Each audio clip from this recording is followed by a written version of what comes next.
There's about 38 levels above top secret. The highest is cosmic.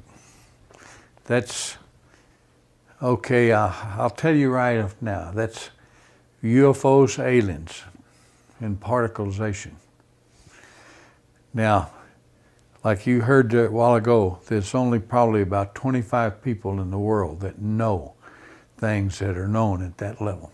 No president has had that level, has ever been cleared for that level.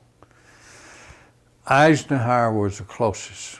Eisenhower wanted somebody to be in charge. He tried the CIA director, and it didn't work. CIA was working primarily for itself. Most of the intelligence directors of the services were working for themselves. What happened was Eisenhower got sold out. I think that he realized that all of a sudden this matter is going into the control of corporations.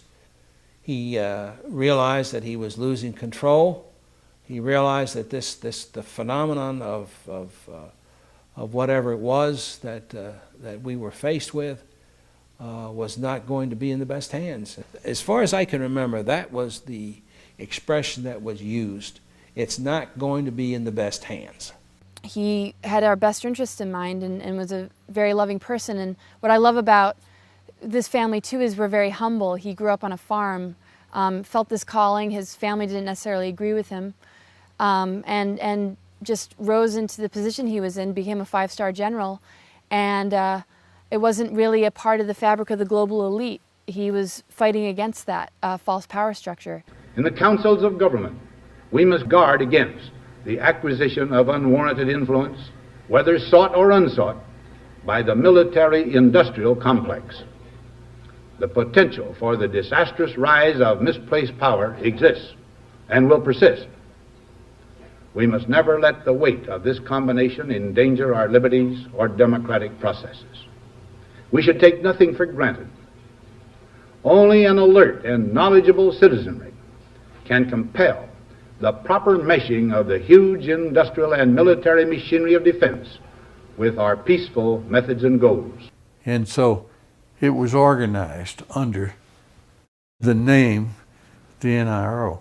You couldn't mention NRO.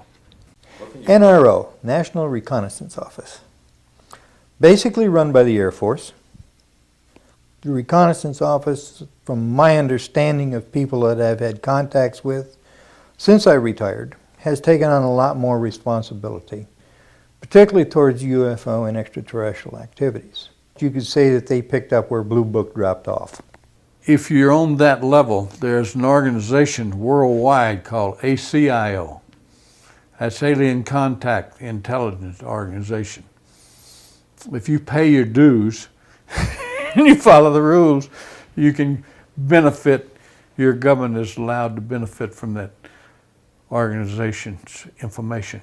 Henry Kissinger headed some sort of a study group back in the 50s to study the ramifications of this information if it had leaked through a credible source.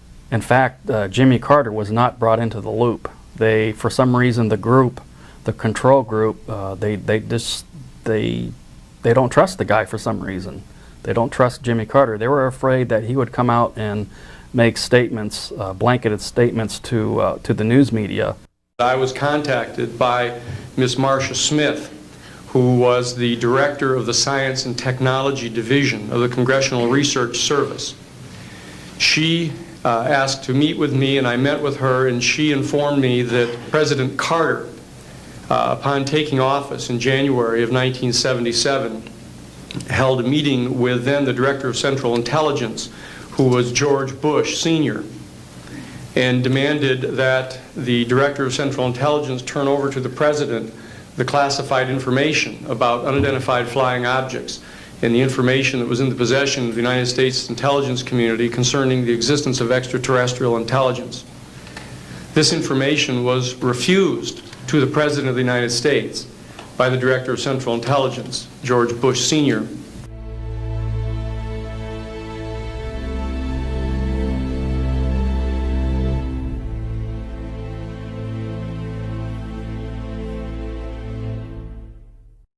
He told us we could not talk about this to anyone, including any of the other crews, our spouses, our family, even amongst each other. So we could not discuss this at all.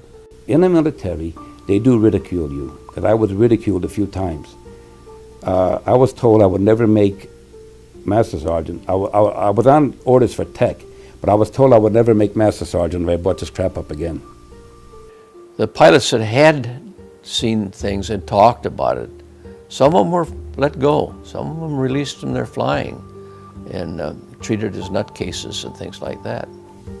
At times I used to carry nuclear weapons. In other words, I was mentally fit to carry nuclear weapons, but I'm not mentally fit if I see a UFO.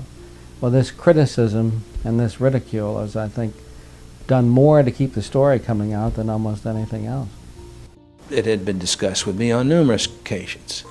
Talked about what could happen to me militarily and what could happen to me even if I discussed this as a civilian. That subject just was dropped.